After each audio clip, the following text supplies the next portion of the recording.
Hey, what's up everyone? Welcome back.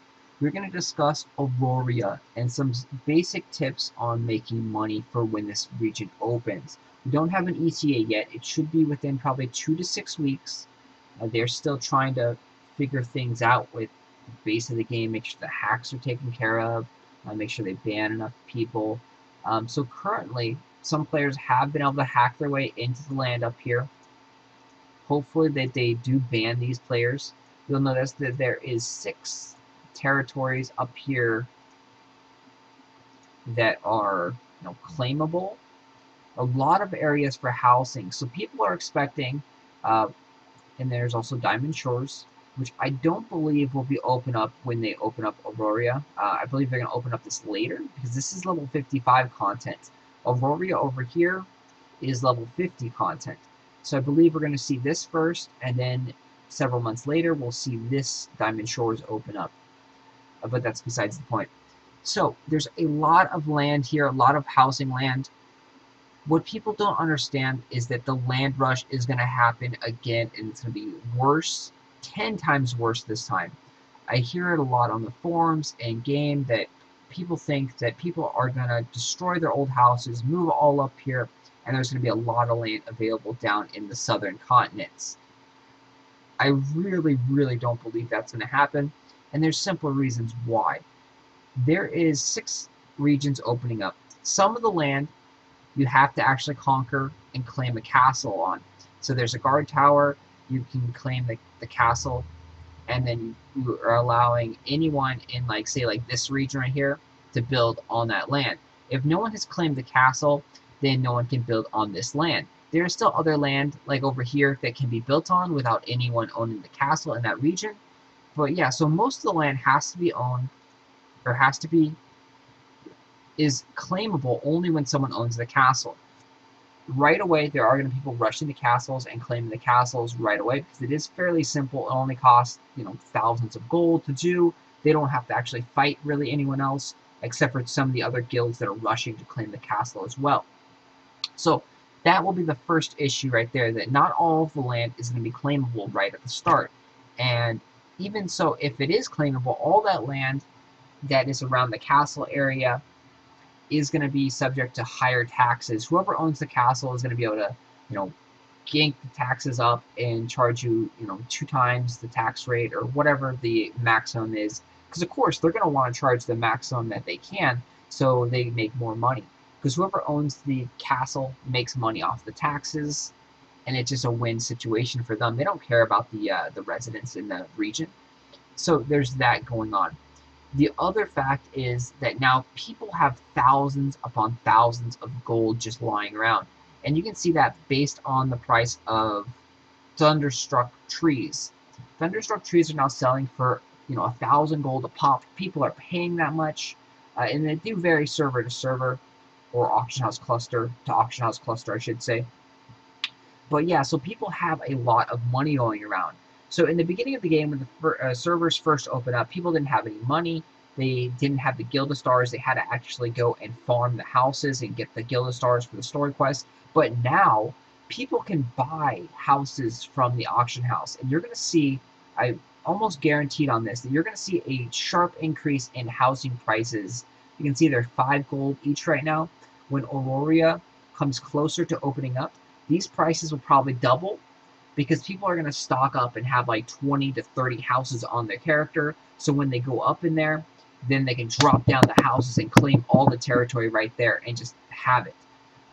It's not that expensive to actually do that. The tax certificates, again, can be bought on the auction house here as well. So you're going to see a sharp increase in all of these housing designs. So if you are interested in getting land, go ahead and stock up on a couple housing designs. The one that I believe that will take the largest increase is the Thatched Farmhouse design. And the reason that I believe will get a huge, huge increase in value is because right now there currently really isn't anywhere to put it. So the prices are, rock bottom. They're around 30 or so gold to 40 gold for a thatched farmhouse. Let's see, we're going up here. We have people bidding at it for 31. and you can straight up just buy them for 37 gold. So there's no way to put them anywhere right now. And the Thatched Farmhouse will give you a lot of farming land, because that's what people want Auroria for. They mainly want to go up there and plant their crops because it has double climate up there. So it has two climates. So it has like tropical and arid, and then it has like subterranean and then tropical, or temperate and tropical. So it has double climates, which means your crops are going to go faster. You're going to be able to plant different types of crops, and they're all going to get the the bonus for being in the perfect climate. That's the big reason that people want to go there. And there's also the myth and the assumption that the thunderstruck trees are more common up there. The Korean data and the Russian data has kind of shown that this is a true myth, but again, it's still speculation. So going on that, people are going to want the farmland so they can plant trees. And you get a lot of farmland with the thatched farmhouses. You don't get much land with the little 15 Gildastar houses. So those, again, are going to be the placeholders. People are going to place those down right away, possibly. But I think the thatched farmhouses prices are going to jump up dramatically, probably around, again, to the 60 to 75 gold for those guys. So almost a double increase in price there. Another item that will actually be jumping way up in price, and it goes hand in hand with people actually putting down more thatched farmhouses, is raw stone and stone brick. And part of the reason that is once you claim a castle, you have to start building it up and designing it with these defense towers, these walls, the castle gates. You have to protect your land and protect your sword up there, so people can't just come up and destroy it and take over your land. So all this stuff requires stone packs. So you see here, this guy right here is a defense tower, and it requires 3 stone packs.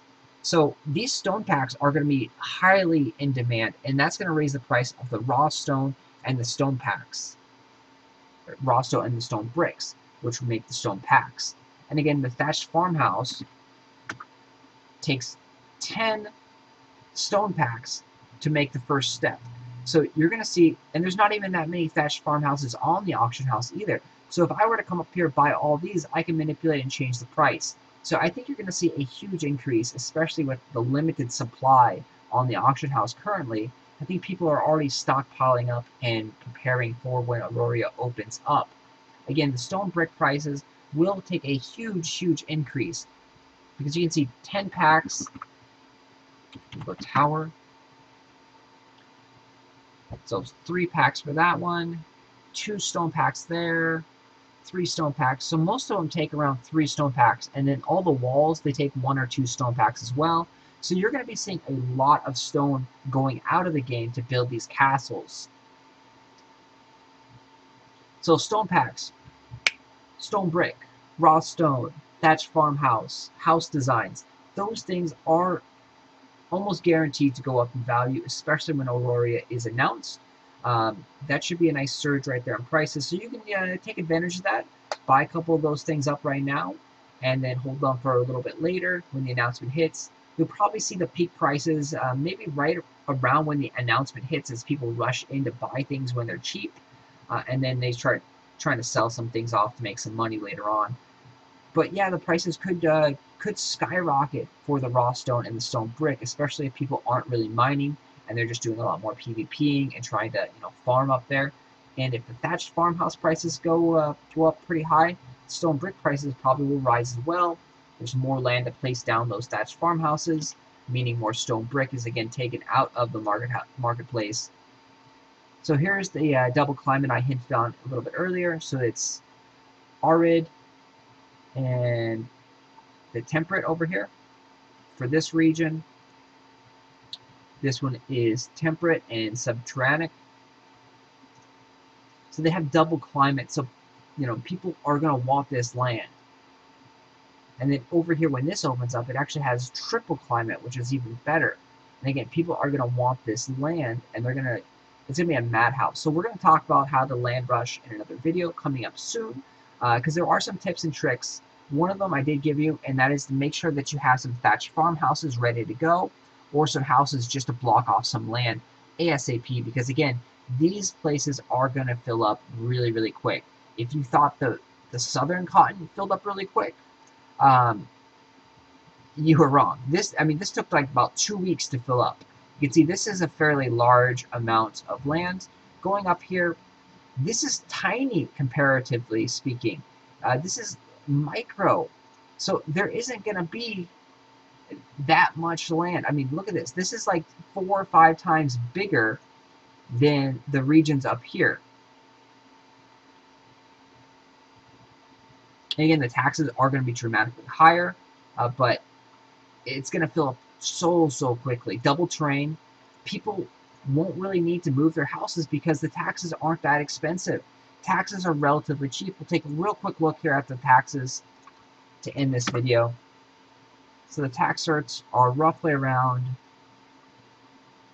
25 silver each, and that is ridiculously cheap. So you can see we can pick up 200 tax certificates for 50 gold. And again, people do have thousands upon thousands of gold just lying around, and they can stockpile a bunch of these. Even at having 10 plus houses, just planting them down, it only costs you 70 tax certificates to plant a house down. So you can plant 3 houses down with 200 tax certificates, even if you already have 10 of them down. So for 50 gold, I can put down 3 other houses and take up a bunch of land. And 50 gold, again, is chump change to most players. You can see we have just 280 just lying around in this account. We have a few hundred gold lying around other accounts. Total gold just like lying around on my accounts is a little bit over 1,000 gold right now. And then we do have probably close to 10,000 or so gold in items that we could potentially sell and make money off of those. But we're holding on to a lot of that. So again, most people do have a few hundreds of gold at least.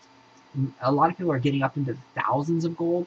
Doing trade pack runs, you can earn 25 gold an hour or 40 gold an hour.